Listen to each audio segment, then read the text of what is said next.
What's good, YouTube? It's the Anime Demon, and I'm back with another video. And today, I'm coming at y'all with a solo leveling manhwa manga webtoon review. Now, obviously, the series is not over, so there will probably be some updates down the line. But I caught up to all 129 chapters recently, so I'm gonna be telling you what I think about it. So we'll get into that after the intro.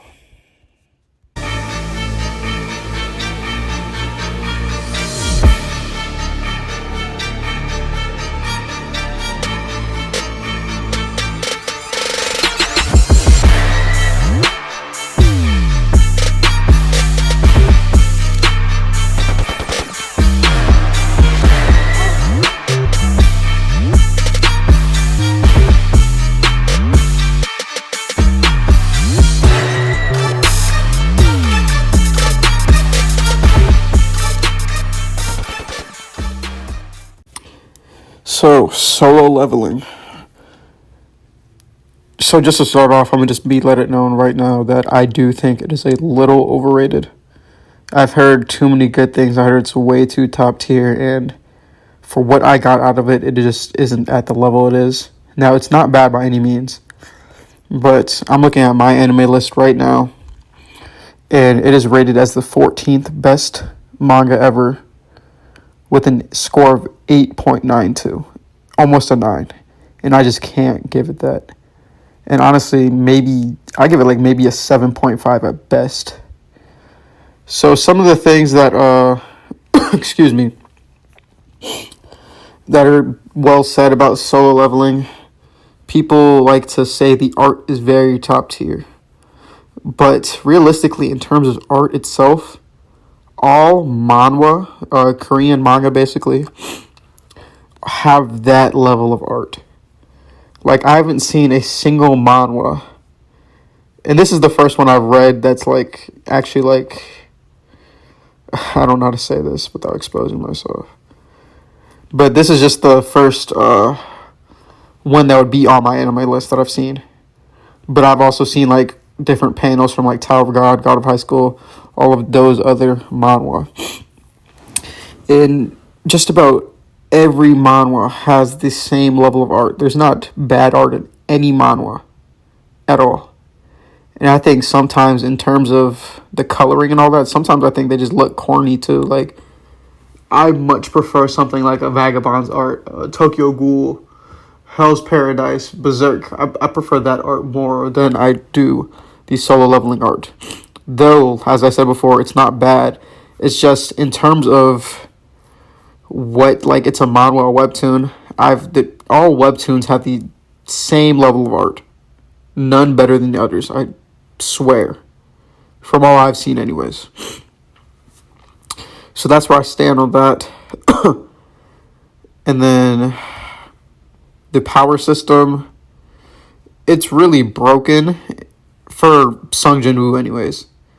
And as a whole, it's kind of similar to the Black Clovers, where Black Clover, you have the mages with a high amount of mana. Those are usually nobility and all that. They're high tier. And here you have the hunters that are born like A rank, B rank. And those are the top tier. And then as you go down the ranks, you have the weaker, the less powerful at the E and D ranks and things like that. So it's similar to that. But it's not really, I don't know, it's not tight-knit with this Sung Jin-woo solo leveling. And I understand, like, that's the whole point of the story, but it's like, dang, man, like, that's crazy. And it's well hinted that Sung Jin-woo, there's something with him, like, he's not they don't know what he is exactly, or at least he doesn't. I don't think everybody else knows just yet. But right now, in the latest chapter, it's like he's like a king of something, like, it's like, what? And then you see throughout the story that his father shows up, and his father came out of a dungeon instead of going in. So it's like, what's going on? Like, what is Sung Jin-woo? Why is he like this? Why is he the only person that's able to become more powerful? And I think in terms of like a sense of urgency you would have in a story, say like One Piece, robbing getting captured, they went after her immediately. All that, you will never have that sense of urgency in this manhwa webtoon, because if Sung Jin Woo's there, it's an automatic dub, like it's a wrap immediately. He's so overpowered, it doesn't make any sense. Like they were fighting those ants and stuff. I forgot what it was, like a cave or something. They had all the S rank hunters fighting, getting destroyed, and Sung Jin Woo just pops up and automatically turns the tide, and he wins it single handedly.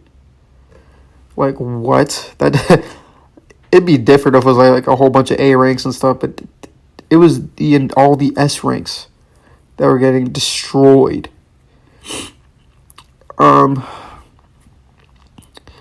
Now and then, his whole plan, like to make his own, what is it, guild, Hunters Guild? Like why? I don't. There's so many things I just don't understand about this. And like I said, it's not done just yet. So it does have time to explain like what's going on. But come on, man. And then going into it, it's like, what? Who is he gonna have? Cause another S rank, what's her name? Chu. I think that's like part of her name. I'm just calling her Chu. But she tried to join his guild, and he denied her unless she could beat one of his what do you call it? Servants. It's his little his undead army basically that he can control. That he defeated all of them, so they're under his control now.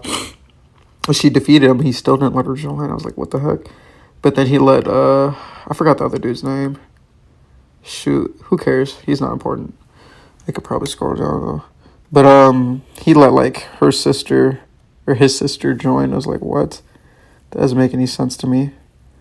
There's somebody like it's Cha. That's the S rank that he did let join, Cha. But it's like there's so many different, god dang.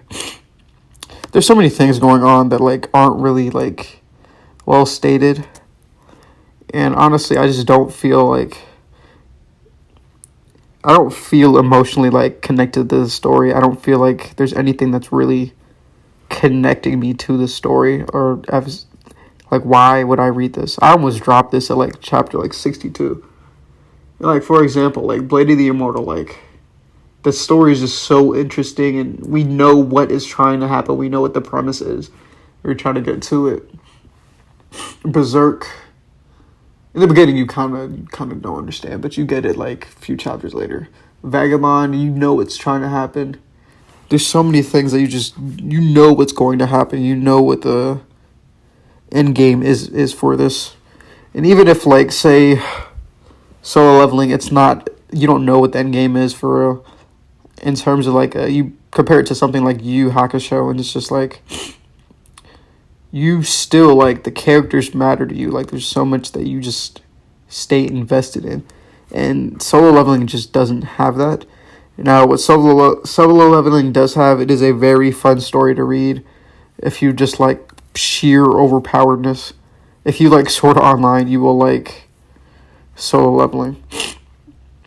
Solo Leveling also has good art, as I said, just not the greatest, as it was well stated. And because it's colored in, some people, you can imagine it a little bit better. I know, like, the reason manga, when they get animes, people tend to just like the anime more, is because you can see, like, what's going on better, and you understand it better. You know what I mean?